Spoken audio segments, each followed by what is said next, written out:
Ricardo was a young boy who loved playing soccer, riding his bike, and exploring the world around him in Angola.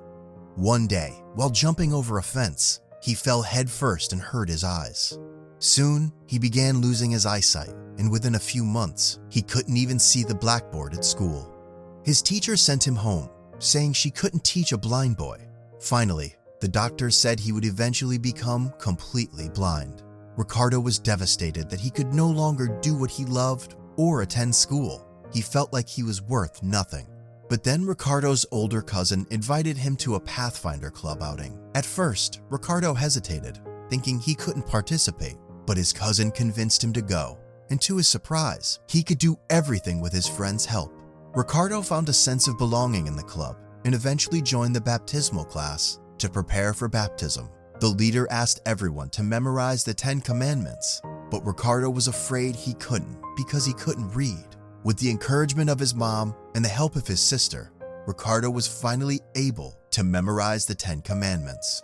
On the day of his baptism, the elder congratulated him on his accomplishments. Soon, Ricardo was asked to tell a mission story at church. As he's unable to read, some members feared Ricardo wouldn't be able to memorize the story.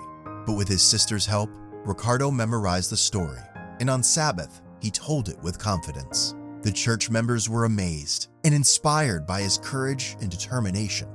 These experiences gave Ricardo the confidence to work for God. Today, he is a university student, preparing to become a pastor. He leads a Pathfinder Club and preaches in churches around Angola.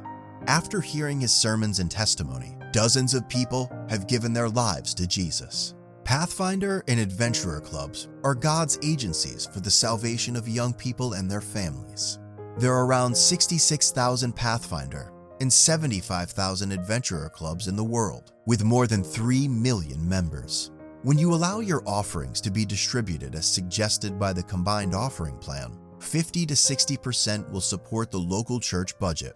In most of the Adventist churches, that budget already has a provision for the evangelistic work performed by Pathfinder and Adventurer Clubs. Today, as we return the tithe and promise, regular and systematic offerings, let's follow Ricardo's example of true faith and dedication to God. May we put our desires last and God first.